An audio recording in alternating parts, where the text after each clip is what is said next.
सुप्रभात मेरे प्रिय विद्यार्थियों, आप सभी का हार्दिक स्वागत है कक्षा 7वीं के ई लर्निंग हिंदी के व्याकरण के कक्षा में। तो विद्यार्थियों, हम लोग पिछले दिनों जब हम लोग व्याकरण की कक्षा कर रहे थे, शायद वो लाइव क्लास था, तो उसमें हमने, मुझे जहाँ तक याद है, सार्वनामिक विशेषण तक कर लिया था। ठीक है, तो सार्वनामिक विशेषण के साथ हमारा जो मतलब नॉर्मल जो हमारा सर्वनाम सॉरी विशेषण का जो हमारा भेद होता है, इन जनरल जो हमारे भेद होते हैं वो समाप्त होते हैं। तो इसके बाद नेक्स्ट जो हम लोग करेंगे वो है विशेषण शब्दों की रचना। विशेषण शब्दों की रचना में ज़्यादा कुछ करने की ज़रूरत नहीं है। ये एक बहुत ही इजी सा चीज़ होता है और इसमें ज़्यादा मतलब दिमाग खपाने की ज़रूरत नहीं है। एक्चुअली आप लोग ये जानते हैं।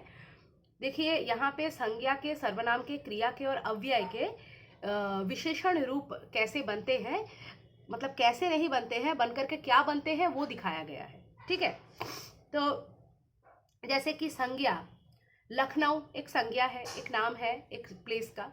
तो लखनऊ का विशेषण फॉर्म क्या होगा? लखनवी।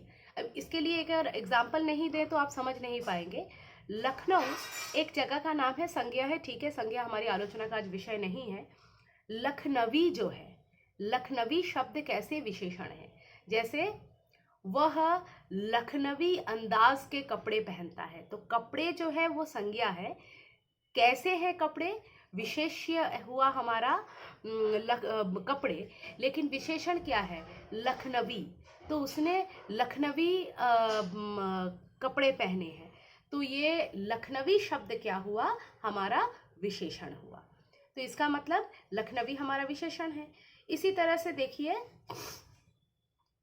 ईर्ष्या, ईर्ष्यालु। ईर्ष्या एक मनोभाव का नाम है, ठीक है। अब ईर्ष्यालु, ईर्ष्यालु कैसे हमारा हो सकता है? आप देखिए, जैसे कि वह ईर्ष्यालु बालक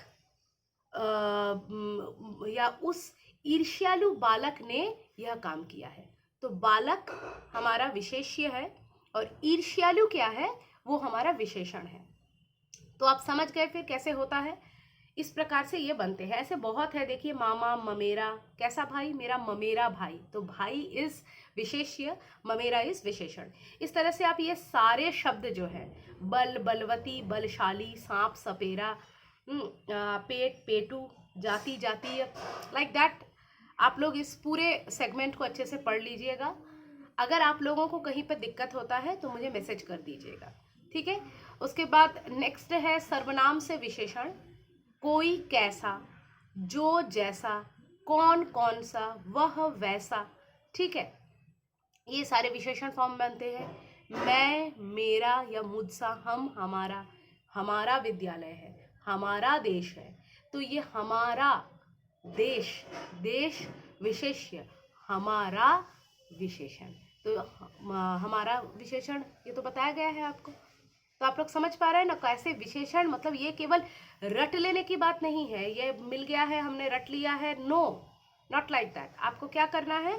समझना है उसको विशेषण के तौर पे वाक्य में प्रयोग करके। तो देखिए कि उसका विशेषण आप बना पा भी रहे हैं या नहीं।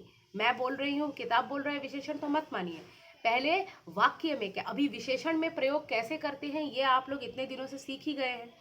तो अगर चैप्टर को ठीक से पढ़ा है तो, या समझा है तो अगर आप सीख गए हैं तो ये बहुत आसान है। सारे विशेषण शब्दों को, जिनको जिनको विशेषण बोला गया है, आप इनको वाक्य में प्रयोग करके देखिए विशेषण के तौर पर, तब आपको पता चलेगा कि ये विशेषण वाकई बनते हैं या नहीं। ओके, नेक्स्ट वन, क्रिया से। भूलना, भुलक्कड़, लड़ना, लड़ाकू, कामना, कमाऊं, खाना, खाऊं। तो भुलक्कड़ पहला जो शब्द पढ़ा बता देते हैं। वह देखो, वह भुलक्कड़ लड़का फिर से भूल गया। माँ बोलती है ना कभी कभी। तो भुलक्कड़ लड़का, लड़का इज आवर विशेष्य एंड संज्ञा, यू नो दैट। भुलक्कड़ विशेषण है, ठीक है। सड़ना, सड़ियल, ये सड़ियल सब्जी कौन खाएगा, कभी कभी हम लोग बोलते हैं ना मम्मी से। तो ये सड़ियल is also a kind of adjective, ठीक है। नेक्स्ट है अव्यय शब्दों से, अव्यय से विशेषणों की रचना। अव्यय से विशेषणों की रचना कैसे? देखिए, ऊपर, ऊपरी, आगे, अगला। ठीक है, जैसे अगला स्थान मेरा है, तो अगला हमारा क्या है, स्थान की को क्वालिफाई कर रहा है अगला शब्द, तो ये अगला क्या हुआ, ये हमारा विशेषण हुआ। तो आप लोग रूप रचना समझ गए हैं, नॉट रूप रचना, मतलब हाँ वही कह सकते हैं, रूप रचना, विशेषणों की रचना समझ गए हैं। अब आगे जो है वो है आप लोगों का प्रविशेषण। बहुत इंपॉर्टेंट है लेकिन बहुत आसान है। देखिए यहाँ पे दिया है, आसमान में गहरे नीले बादल छा गए, राजकुमार सबसे ताकतवर पहलवान है। तो यहाँ पर ये गहरे, सबसे, इन शब्दों को क्या किया गया है, इन शब्दों को हाईलाइट किया गया है। इसका मतलब ये शब्द आपको दिखाना चाहता है, मतलब क्या है, विशेषण शब्दों की विशेषता जो बताता है। ये देखिए जो शब्द है ये क्या कर रहे हैं, विशेषण शब्दों की विशेषता बता रहे हैं। जैसे राजकुमार ताकतवर पहलवान है, तो ताकतवर इटसेल्फ इज एन एडजेक्टिव, पहलवान हमारा विशेष्य है, तो राजकुमार ताकतवर पहलवान है में हमारा क्या होता है, ताकतवर विशेषण है, और जो है पहलवान विशेष्य है, सेंटेंस कंप्लीट हो जाता है। लेकिन जब विशेषण को भी क्वालिफाई किया जाता है, एडजेक्टिव के भी मतलब विशेषता बताई जाती है, एडजेक्टिव का भी उसको भी क्वालिफाई किया जाता है, उसकी विशेषता बताई जाती है। विशेषण की विशेषता, ताकतवर, कितना ताकतवर, सबसे ताकतवर, तो at that time it becomes प्रविशेषण। ठीक है, तो विशेषण शब्दों की विशेषता बताने वाले शब्दों को क्या कहते हैं, प्रविशेषण कहते हैं। हो गया, समझ में आ गया आप लोगों को? ठीक है, नेक्स्ट है हमारा विशेषणों की तुलना। ये सब मैं ऐसे आप लोगों को क्यों पढ़ा रही हूँ, आप लोग सोचते हैं मैम जल्दी जल्दी पढ़ा दे रही है, लेकिन कारण है क्योंकि ये सारी चीज़ें जो है आप लोग छोटे से करते आ रहे हैं, हिंदी में नहीं किया इसलिए आप इन टर्म्स से परिचित नहीं है। विशेषण की तुलना क्या है जानते हैं, V1, V2, V3 फॉर्म आप लोग जो इंग्लिश में पढ़ते हैं एडजेक्टिव का, वही विशेषण की तुलना है। It's too easy. ठीक है, तो वही विशेषण की तुलना है V1, V2, V3 फॉर्म, जिसको हम लोग कंपैरिजन ऑफ एडजेक्टिव्स कहते हैं, डिग्रीज ऑफ एडजेक्टिव कहते हैं, गुड, बेटर, बेस्ट, वही है। अब बोलिए कितना आसान है। तो गुड क्या है, हमारा जो पॉजिटिव डिग्री है, बेटर क्या है, कंपैरेटिव है, और बेस्ट क्या है, सुपरलेटिव है। तो उसी को यहाँ पे जो जिसको हम पॉजिटिव डिग्री कहते हैं उसको कहते हैं मूलावस्था, मूल जोड़ अवस्था, मूलावस्था मीन्स मेन पोजीशन। उसके बाद है उत्तरावस्था, उत्तरावस्था मीन्स हमारा कंपैरेटिव डिग्री। ठीक है, जहाँ पर हम लोग कंपेयर करते हैं, उत्तरावस्था। और उत्तमावस्था, सुपरलेटिव डिग्री, बेस्ट जहाँ पर आता है वो है हमारा उत्तमावस्था। तो बहुत आसान है। तो इस तरह से आप लोग देख सकते हैं, यहाँ पे एक चार्ट बना के दे दिया गया है पेज नंबर 157 में। सुंदर, सुंदरतर, सुंदरतम, अधिक, अधिकतर, अधिकतम, श्रेष्ठ, श्रेष्ठतर, श्रेष्ठतम, उच्च, उच्चतर, उच्चतम, लघु, लघुतर, लघुतम। अब प्रश्न कैसे आ सकते हैं, सपोज कि मैंने आपको लघुतर शब्द दे दिया और बोला कि ये विशेषण की कौन सी अवस्था है, मैंने 4 ऑप्शन दे दिया आपको।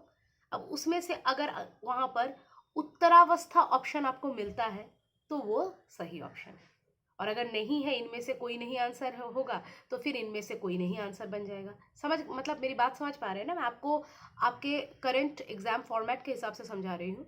इसी तरह से मैंने उच्च दे दिया, सपोज दे करके आपको बोला कि, या फिर मैंने बोल दिया कि इनमें से विशेषण की मूलावस्था कौन सी है। ठीक है, फिर मैंने उच्च, उच्चतर, उच्चतम ऐसा कोई ऑप्शन दे दिया, तो मूलावस्था कौन सी होगी, उच्च अवस्था, उच्च वाला जो शब्द है ये आपको आइडेंटिफाई करना है।